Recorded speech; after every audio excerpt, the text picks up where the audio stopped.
2 বছর আগে এই দিনে 1.5 দশকের স্বৈরশাসনের অবসান ঘটিয়েছিল ছাত্র জনতার রক্তস্নাত অভ্যুত্থান। শিক্ষার্থী, শিক্ষক, সাংবাদিক সহ নানা শ্রেণী পেশার মানুষের প্রাণের বিনিময়ে অর্জিত সেই বিজয় আজ স্মরণ করছে পুরো দেশ। গণঅভ্যুত্থানের দ্বিতীয় বর্ষপূর্তিতে জুলাইয়ে সেসব বীর সন্তানদের স্মরণ ও আহতদের সংবর্ধনা দিতে রাজধানীর চিন্ময়ী সম্মেলন কেন্দ্রে আলোচনা সভা ও সংবর্ধনার আয়োজন করা হয়। মুক্তিযুদ্ধ মন্ত্রণালয় জুলাই অধিদপ্তর আমরা প্রতিষ্ঠা করেছি। জুলাই গণঅভ্যুত্থানে হতাহতের স্বজনরা ভাতা বাড়ানো, আহতদের উন্নত চিকিৎসা সহ 24-এর বর্বরোচিত হত্যার সুষ্ঠু বিচারের দাবি জানান। গুলির আঘাতে আমার কলিজার প্রায় 2টি অংশ কেটে ফেলতে হয়, আমার পেটে 30টির অধিক সেলাই রয়েছে। আজও প্রতিটি দিন আমাকে সেই ক্ষতের যন্ত্রণা নিয়ে বাঁচতে হয়।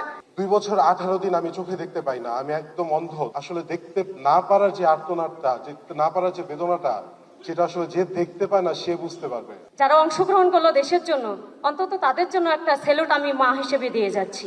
শহীদ পরিবারকে সম্মান করেন, তাদেরকে খোঁজ খবর নেন, যারা অসহায় আছে, যারা এখনো চিকিৎসা থেকে বঞ্চিত আছে, তাদেরকে আপনার চিকিৎসা দেন। স্বরাষ্ট্রমন্ত্রী বলেন, রাজনৈতিক দল হিসেবে আওয়ামী লীগের বিচার হবে।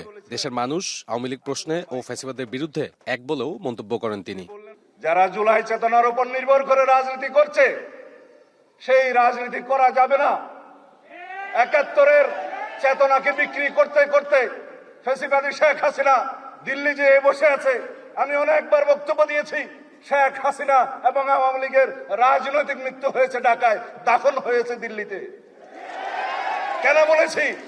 তারা এই চেতনা বিক্রি করতে করতে বাংলাদেশকে এমন একটা জায়গায় নিয়ে গিয়েছিল যারা মুক্তিযুদ্ধের চেতনা বললে মানুষ ঘৃণা করত। একটা স্বৈরাচারের কবল থেকে মুক্তির পরে আমরা যদি বলি জুলাই কার, জুলাই কার, তাহলে জুলাই আমাদের কারোই থাকবে না। ভারপ্রাপ্ত রাষ্ট্রপতি হাফিজউদ্দিন আহমেদ বলেন, এই সরকারের মূল দায়িত্ব জুলাই যোদ্ধাদের আকাঙ্ক্ষা ধারণ করে তাদের জন্য কাজ করা। বাংলাদেশের এই সরকারের সবচাইতে গুরুত্বপূর্ণ কাজ জুলাইতে যারা আত্মাহুতি দিয়েছে সেই সব পরিবারের রক্ষণাবেক্ষণ করা। এটাই সবচাইতে পবিত্র দায়িত্ব। যারা আহত, চোখের দৃষ্টি হারিয়েছে, অঙ্গ হারিয়েছে, তাদেরকে সুস্থ করে তোলা এই সরকারের পবিত্র দায়িত্ব। রাষ্ট্রপতি বলেন, খুন, গুম, আয়নাঘর এত কিছুর পরও আওয়ামী লীগের অনুশোচনা নেই। ডিসেম্বরে শেখ হাসিনা ফেরার প্রসঙ্গে রাষ্ট্রপতি বলেন, রাজপথে আওয়ামী লীগকে প্রতিহত করবে দেশের জনগণ। আমরা অপেক্ষা করে আছি, আসেন দেশে, দেশে আছেন, দেখা হবে ইনশাল্লাহ রাজপথে। 27 বছর বয়সে মুক্তিযুদ্ধ করেছি, এখন 82 বছর বয়সে আরেকটা করব বাংলাদেশের জন্য।